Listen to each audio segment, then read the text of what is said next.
Well, hello, everyone. It's so good to be with you again, even if it's only by electronic means. It's a joy always to celebrate with you, to worship with you in this time, particularly of COVID-19, when we are socially distancing and socially isolated. I am glad that I can provide some sort of uplift and communication with you today. I'm recording from my home studio, so I beg your patience as I continue to work with the technology, which I am very much a novice at. Today's service will be celebrating Earth Day. We just celebrated the 50th anniversary of Earth Day, and so the focus of this service will be upon the earth. At the top of your order of service, you'll see I've quoted Ralph Waldo Emerson, who is one of the leaders of Unitarianism in the 19th century and also the leader of the Transcendental movement. But more on that later. He is quoted as saying in one of his great essays, "The earth laughs in flowers." And friends, that really is appropriate for this time of year. As I look out my window, I see not only the crocuses, which are pretty much spent, but the tulips, and now forsythia and azalea blooming. So this is the time of flowers, even with a little bit of cold and even with a little bit of rain. The earth is laughing. And so I welcome you now with these words by Unitarian minister Reverend Stephen M. Schick. The following prayer is entitled Entwined, and it comes from his book, Be the Change, Poems, Prayers, and Meditations for Peacemakers and Justice Seekers. Spirit of life, God of love, I am entwined in your delicate web of mutuality. The life energy that makes me reach for the sun also moves me to become wrapped like the strong, bittersweet vine and the delicate sweet pea around those I meet and love. Here in the tangle of my daily life, I feel your pulse and sense what it means to be alive. Here, twisted and knotted, I thrive, seeking the light that will pull me from the fragrant blossom of love. Spirit of life, help me to experience the beauty of your interwoven, intricate web, that I might always embrace without reserve all those whom my life touches. Entwined by the Reverend Stephen M. Schick. Now, as is traditional in a Unitarian Universalist service, we will have a chalice lighting, a virtual one. If you happen to have a candle or a chalice, please feel free to bring it out and light it. I happen to have my handy crocheted travel chalice, which is wonderful. I can put it in my luggage. Wherever I go, I always have a chalice handy and a little tiny electric light. So I will light it. I invite you to light your own and to say with me the words that are printed in your order of service as we light our chalices. In the light of truth and in the warmth of love, we gather to seek, to sustain, and to share. Welcome. So we will have an opening hymn. If you happen to have the gray hymnal that we Unitarian Universalists have, I'm going to pull it out right here, Singing the Living Tradition, please turn to number 21, which is For the Beauty of the Earth. I'll be leading us in singing this. If you don't have the hymnal, though, that's okay. I've sent the words, and feel free to sing along as I sing along. So with that, let me just bring up the music.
For the Beauty of the Earth.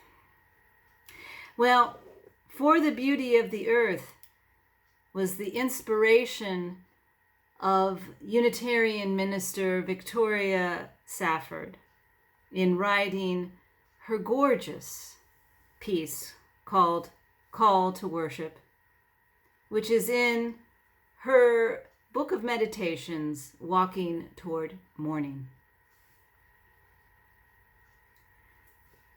What if there were a universe, a cosmos, which began in shining blackness, out of nothing, out of fire, out of a single silent breath, and into it came billions and billions of stars, stars beyond imagining, and near one of them, a world.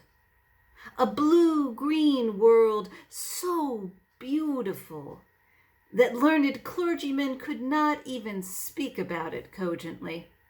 And brilliant scientists with their physics, their mathematics, their empirical impressionistic musing in trying to describe it would begin to sound like poets.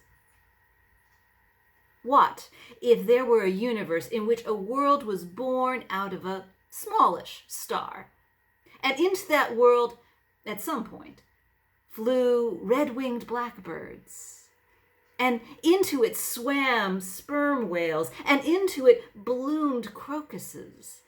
And into it blew wind to lift the tiniest hairs on naked arms in the spring. And into it at some point grew onions out of the soil. And in went Mount Everest. And also the coyote we've spotted in the woods about a mile from here, just after sunrise on these mornings when the moon is full. Into that world came animals and elements and plants and imagination, the mind and the mind's eye. If such a universe existed and you noticed it, what would you do? What song would come out of your mouth? What prayer? What praises? What sacred offering? What whirling dance? What religion? And what reverential gesture would you make to greet that world every single day that you were in it?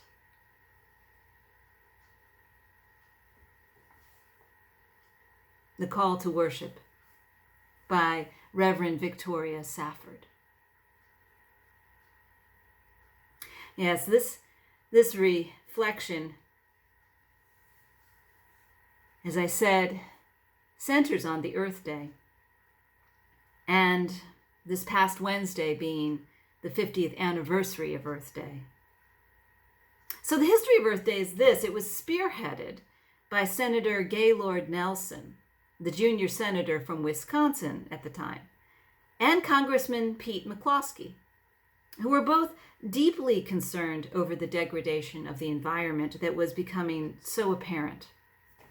Together, they recruited a student activist named Dennis Hayes, who organized the very first Earth Day, which occurred on April 22nd, 1970. Through his organizing efforts, over 10 million Americans took to the streets to demonstrate for care of the earth on that very first Earth Day.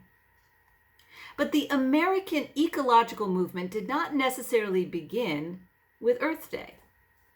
Long before the advent of automobiles and telephones, the Transcendentalist movement, which was founded, as I said before, by Unitarian Ralph Waldo Emerson, emphasized, among other things, the sacredness of the natural world.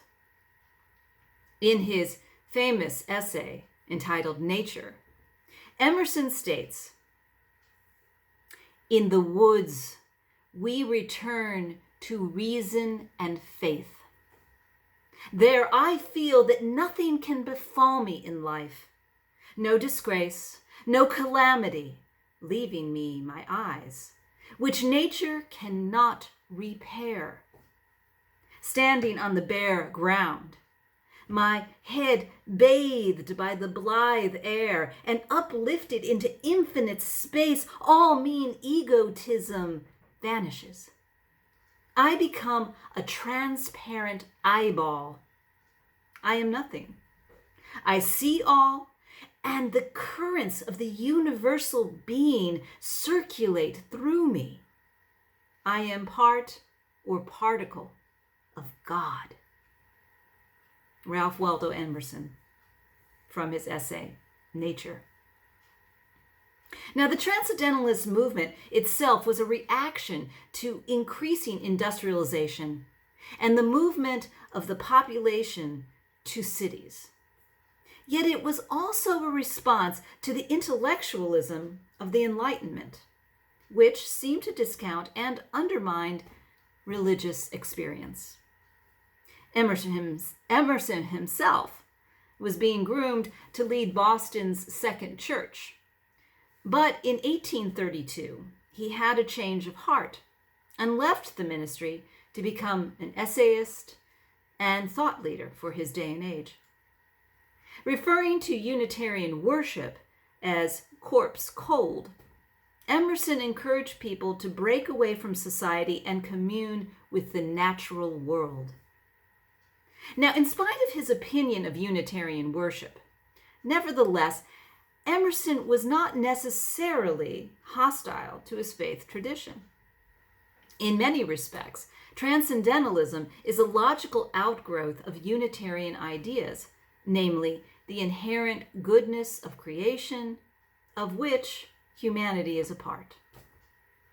Now, although the transcendentalist movement of the 19th century officially died with the death of another leader of the movement, Margaret Fuller, in 1850, it continued to influence other philosophical and literary movements in the United States and beyond. One of those is the New Thought movement. And in many respects, it returned to reshape Unitarianism in the modern sense. Transcendentalism also profoundly affected American culture well into the 20th century. While not necessarily subscribing to all the ideas of transcendentalism, proponents of the conservation movement, like President Theodore Roosevelt, who was, as you know, the 26th President of the United States. People like him shared the value of individualism that was also at the core of transcendentalist thought. And the value of each person is what spurred the early environmentalism of the progressive movement, which dominated U.S. politics from the 1890s until the 1920s. This era had a decidedly individualistic focus with the emphasis on sanitation and improving health of individuals, who were increasingly living in urban settings.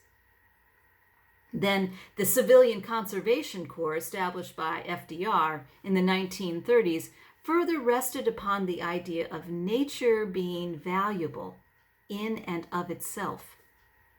After World War II, however, the idea of the sacredness of nature came full circle as the countercultural movement of the 1960s, in its distrust of all institutions, religious, governmental, or otherwise, urged a return to nature, much like Emerson urged in the 1830s. It was in this era that the Unitarians and Universalists joined together in the United States to form the Unitarian Universalist Association. Staunchly non-creedal, the UUA adopted a set of principles as a covenant between member congregations. Known today, referred to commonly as the 7 principles, they constitute a set of values that we UUs hold in common. The 7th principle, affirming and promoting respect for the interdependent web of all existence of which we are a part. Although adopted in 1985, this principle evinces an ethic that has long existed in Unitarian Universalism, even before these two denominations became one. I remember being attracted to Unitarian Universalism as a young geologist because of its environmental stance. And I believe that is the experience of many other UUs. Anecdotally, I note that the Green Sanctuary Committee in my church is one of the most largest and active groups. And nationally speaking, General Assemblies of the UUA have been passing resolutions, statements of conscience, and actions of immediate witness touching upon environmental issues since at least 1966. Now, these resolutions have spurred action on many different fronts, from advocating for alternative energy sources, preserving natural habitat, protecting water resources, and limiting the use of toxic chemicals. And UUs have reason to be proud of our heritage as staunch supporters of care for the earth. I applaud these actions. I have been involved in some of these actions, and they're absolutely needed. Nevertheless, With climate change looming and now COVID-19, they don't appear to be enough. And I've been asking myself, what more can we do to help the earth? And the answer I just keep coming up with involves sacredness. Increasingly, I've come to think over the last few years that making progress on environmental issues is understanding not only what we value, but also what we hold sacred. If we hold something sacred, we will treat it with respect, and we will be willing to sacrifice, fight, yes, and even die for it, because we love what we hold sacred. Indeed, love is the fuel for all movements. As one of the characters from Star Wars Episode 8 said, we're going to win this war not by fighting what we hate, but saving what we love. Now, what I'm suggesting then is viewing the earth as a whole, as sacred. Imagine what that worldview, so to speak, might do. If people considered the earth sacred, would they carelessly discard toxic chemicals upon and into it? Would they tolerate smog, mountaintop removal, clear-cutting of forests, and devastation of habitat in the Amazon or elsewhere, including our great Pacific Northwest? Would people tolerate ocean dumping and oil spills? Extinction of animals and plants? Would they allow mass, miles and miles of plastic floating upon the ocean and killing marine life? But you may be asking or thinking, how do we instill a sense of sacredness of the earth in people? Well, I think maybe the key to instilling such sense of sacredness is held by faith traditions. I mean, what other institutions regularly assemble for worship of what is sacred to that community? Now, when I say worship, I'm using it in the broadest sense of the word, which happens to also be the original meaning of the word. Worship came from an Old English word, verskip, which means to ascribe worth to something. So when we worship, we are ascribing worth to something. Now, worship doesn't necessarily involve a deity, even if many faith traditions worship a deity, be it God or Yahweh or Allah. I think one can be an atheist and still ascribe worth to something. And how does one ascribe worth? I submit that one ascribes worth by expressing praise and gratitude. Consider this. How do you feel when you praise something or someone? Do you feel good? How about when you express gratitude for something or someone in your life? Do you also feel good? If so, perhaps we can begin to understand why so many people who are marginalized and oppressed in our society and other societies still flock to churches where the gospel is proclaimed. Yes, these churches might speak of sin and the current societal conditions, which are not so good.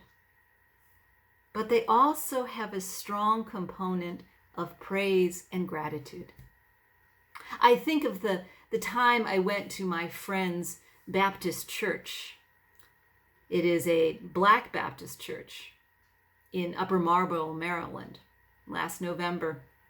And it was all singing, all singing. In fact, music pervaded the entire 1.5 hour service. Reason why is that acts of praise and gratitude lift the human spirit. Praise and gratitude motivate us to action and give us hope that we will endure in spite of all the challenges that we face. I am wondering if you cannot engage in some sort of practice of praise for the beauty of and gratitude for the earth, especially at this time of unprecedented climate change. Call it a spiritual practice, if you will. Maybe it won't immediately save the world, but it will give us strength and resilience to continue the work. So, on this 50th anniversary of Earth Day, I chose to praise and offer gratitude to what I love and hold sacred, this beautiful planet. When I think about the earth, I am filled with wonder at this marvelously complex system. It is a miracle. What are the chances that this small planet circling a smallish star on the edge of a galaxy could host such an amazing diversity of life? What are the chances that sentient beings like you and I could have evolved to contemplate the workings of this planet, this universe, much less entertain these great questions of meaning? How amazing is the interdependence and reciprocity that marks the natural world. I marvel at how every being has a place, from the bacteria in our guts to the vultures in the air. The bacteria help us to digest our food, and the vultures, among other creatures, help prevent the spread of disease by consuming the corpses of dead animals. And I'm amazed by the way redwoods and other conifers rely upon naturally occurring fires to reproduce. Indeed, it's the heat of the fire that allows the cones, the pine cones, to burst open and the seeds to then grow. I'm tickled by the way plants rely on bees and other insects to pollinate their flowers. And I'm always moved by the miracle of spring, how the seemingly dead tree responds to the embrace of the quickening sun with the delicate flowers. I am astonished by how trees communicate with each other via subterranean fungi that transmit their messages. And I'm always awestruck by winds coming off the plains, carrying storm clouds, which bring us rain, which make the plants grow, which keep us alive. Even the destructive elements of nature offer me wonder. I am dazzled by thunderstorms, especially in the night, when lightning rends cracks in the sky. I am awed by the power of the hurricane, the earthquake, the tsunami, the volcanic eruption. And in spite of the enormous destruction and death that these forces of nature bring about, they also are part of a system that we call Earth, Mother Earth, Pachamama. Like all systems, the earth is always seeking equilibrium while it constantly moves and changes. Even viruses have a place in maintaining the balance of life on Earth. The blue-green world described by Victoria Safford isn't just one of her imaginings. That blue-green world, beautiful blue-green world, on the edge of a smallish star, is reality. You and I are part of that beautiful blue-green world, this good earth. We are not above it, part of it. We are part of an awesome, marvelous miracle. Even in my deepest pain and fear for the future, I find comfort in that. Because I know that in spite of all the negative and destructive things that are happening, whether under our control or not, that the earth will endure as it has for 4.6 billion years. Praise of the earth reminds me that I am not alone, and that reciprocity and interdependence are central to the functioning of the natural world. And that gives me motivation to employ that reciprocity and interdependence by working with others to transform human society to be more caring of the earth. In other words, to save what we love. And that, my friends, is how we win. For our closing hymn, we will sing Blue Boat Home, which is in the Teal hymnal. I don't know if you guys have this, but if you happen to have it, it's number 1064. You can also follow along with the words printed in the order of service. A little note on this one. Singer-songwriter Pete Mayer took this favorite hymn of his from his childhood, Hyfrydol, which is a Welsh word for joy, cheerfulness. It was written by Roland Pritchard in the 19th century. And it has many different lyrics to it, but Pete Mayer gave it an environmental lyric. Entitled Blue Boat Home, Mayer's rendition is a love song for the earth. And it's now become a favorite hymn of many UUs, including those in my home congregation of Towson Unitarian Universalist Church. So I'll invite you to sing along if you know this hymn,